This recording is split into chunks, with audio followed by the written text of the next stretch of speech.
Hi കൂട്ടുകാരെ, ആൻഡ്രോ ക്രിയേഷൻസിലെ പുതിയ വീഡിയോയിലേക്ക് എല്ലാവർക്കും സ്വാഗതം. കൂട്ടുകാരെ, ഇന്നത്തെ വീഡിയോയിലൂടെ നമ്മൾ നോക്കാൻ പോകുന്ന ഒരു കാര്യം എന്ന് പറയുന്നത്, നമ്മൾ നമ്മുടെ ഫോണിൻ്റെ മദർ ബോർഡിൽ നിന്നും അല്ലെങ്കിൽ PCB ബോർഡിൽ നിന്നും ഒരു IC റിമൂവ് ചെയ്യുന്നതിന് മുമ്പായിട്ട് നമ്മൾ എന്തൊക്കെ കാര്യങ്ങൾ ശ്രദ്ധിക്കണം എന്നുള്ളതാണ് ഇന്നത്തെ വീഡിയോയിലൂടെ പറയാൻ പോകുന്നത്.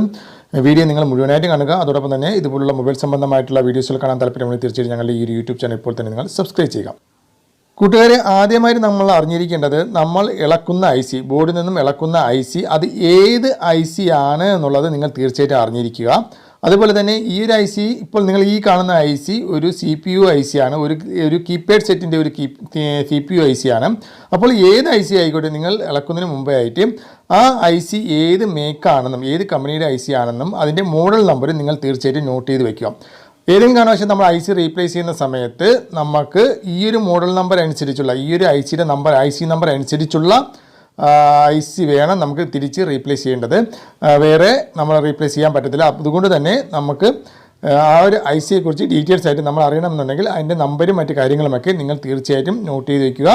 അത് ഏത് കമ്പനിയുടേതാണെന്നും അതിൻ്റെ മോഡൽ നമ്പരും തീർച്ചയായിട്ടും ICയുടെ പുറത്തുണ്ടാവും. നിങ്ങളത് നോട്ട് ചെയ്ത് വയ്ക്കുക, അല്ലെങ്കിൽ ഒരു ഫോട്ടോ എടുത്തെങ്കിൽ നിങ്ങൾ വയ്ക്കുക. ഓക്കെ, ഇത് നിങ്ങൾ തീർച്ചയായിട്ടും അറിഞ്ഞിരിക്കേണ്ട ഒരു കാര്യമാണ്. അതുപോലെ തന്നെ ഏത് ICയാണ് നമ്മൾ ഇളക്കുന്നതെന്നുള്ളതും നിങ്ങൾ മനസ്സിലാക്കുക. കൂട്ടുകാരെ, രണ്ടാമതായിട്ട് നമ്മൾ മനസ്സിലാക്കേണ്ടത്, നമ്മൾ ഇളക്കുന്ന ICയുടെ പൊസിഷൻ ഐഡൻറ്റിഫൈ മാർക്കാണ്.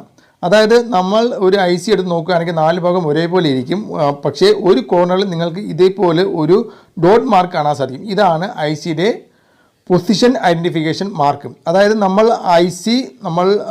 ഇളക്കുന്ന സമയത്ത് ആ IC ഏത് പൊസിഷനിലാണ് എന്നുള്ളത് മനസ്സിലാക്കി തരുന്ന, ബോർഡിൻ്റെ ഏത് പൊസിഷനിലാണ് എന്നുള്ളത് മനസ്സിലാക്കി തരുന്ന ഒരു ഐഡൻറ്റിഫിക്കേഷൻ മാർക്കാണിത്. ഇതേപോലെ ഒരു ഡോട്ട് മാർക്ക് നിങ്ങൾക്ക് ICയുടെ മുകളിൽ കാണാൻ സാധിക്കും. നമ്മൾ തിരിച്ച് ഫിറ്റ് ചെയ്യുന്ന സമയത്ത് റീബോൾ ചെയ്ത് ഈ ഒരു ICനെ റീബോൾ ചെയ്ത് ഫിറ്റ് ചെയ്താലും അല്ലെങ്കിൽ പുതിയൊരു IC നമ്മൾ ഫിറ്റ് ചെയ്താലും ഈ ഒരു ഡോട്ട് മാർക്ക് നോക്കി വേണം മദർ ബോർഡിൽ നമ്മളത് ഫിക്സ് ചെയ്യേണ്ടത്.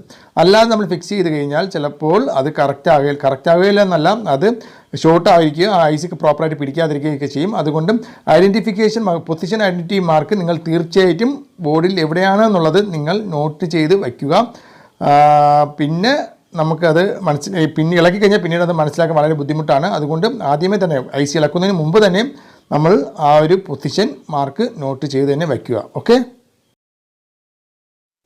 ഇനി മൂന്നാമതായിട്ട് നിങ്ങൾ നോക്കേണ്ടത്, നമ്മൾ IC ഫിറ്റ് ചെയ്യുന്ന സമയത്ത്, തിരിച്ച് ഫിറ്റ് ചെയ്യുന്ന സമയത്ത് ആ ഒരു IC ഇരിക്കുന്ന ആ ഒരു പൊസിഷൻ എന്ന് പറയുമ്പോഴത്തേക്കും ആ ഒരു IC ഏത് ലെവലിലാണ് ഇരിക്കുന്നത് എന്നുള്ള കാണിച്ചു തരുന്ന 2 മാർക്കോ അല്ലെങ്കിൽ 3 മാർക്കോ നമ്മുടെ ആ ഒരു മദർ ബോർഡിൽ കാണാൻ സാധിക്കും. ഇതേപോലെ കാണാൻ സാധിക്കും. ഇതിനകത്ത് വേണം IC കറക്റ്റായിട്ട് പ്രോപ്പറായിട്ട് ഇരിക്കേണ്ടത്. അത് അങ്ങോട്ട് നീങ്ങുകയോ ഇങ്ങോട്ട് നീങ്ങുകയോ ഒന്നും ചെയ്യാൻ പാടില്ല. ഏകദേശം ഇതുപോലെ തന്നെ ഈ ഒരു പൊസിഷനിൽ തന്നെ ഇതിനകത്ത് വരത്തക്ക രീതിയിൽ തന്നെ IC തിരിച്ച് റീഫിറ്റ് ചെയ്യുക. ഇല്ലെന്നുണ്ടെങ്കിൽ ബോർഡുകൾ തമ്മിൽ ഷോർട്ട് ആവുകയോ അല്ലെങ്കിൽ പൊസിഷൻ മാറി സോൾഡർ ആവുകയോ ചെയ്യും. അത് ബോണ് ഡെഡ് ആവുന്നതിന് കാരണമാകും. അതുകൊണ്ട് തന്നെ നമ്മൾ തിരിച്ച് IC ഫിക്സ് ചെയ്യുന്ന സമയത്ത് ഈ ഒരു മാർക്കിനകത്ത് തന്നെ വരത്തക്ക രീതിയിൽ തന്നെ നിങ്ങൾ സെറ്റ് ചെയ്യുക. ഓക്കെ, അതുകൂടി നിങ്ങൾ മനസ്സിലാക്കുക.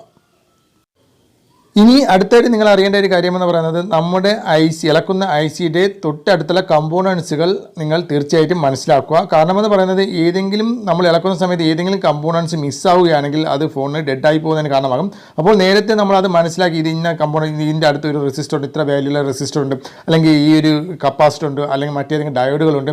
ഇതൊക്കെ നമ്മൾ ഏകദേശം ഒരു ഫോട്ടോ എടുത്ത് വയ്ക്കുകയോ അല്ലെങ്കിൽ മറ്റേതെങ്കിലുമൊക്കെ ഒരു സ്ക്രീൻ ഇതെടുത്ത് വയ്ക്കുകയോ ഒക്കെ ചെയ്യുകയാണെങ്കിൽ, അറിഞ്ഞിരിക്കുകയാണെങ്കിൽ, നമുക്ക് ഏതെങ്കിലും കാരണവശാൽ ഫോൺ ഓണാകാതിരിക്കുകയാണെങ്കിൽ നമുക്ക് അടുത്തുള്ള ഏതെങ്കിലും കമ്പോണൻസ് മിസ്സിംഗ് ആയിട്ടുണ്ടോ എന്നുള്ളത് നമുക്ക് അതുവഴി നമുക്ക് മനസ്സിലാക്കാൻ സാധിക്കും.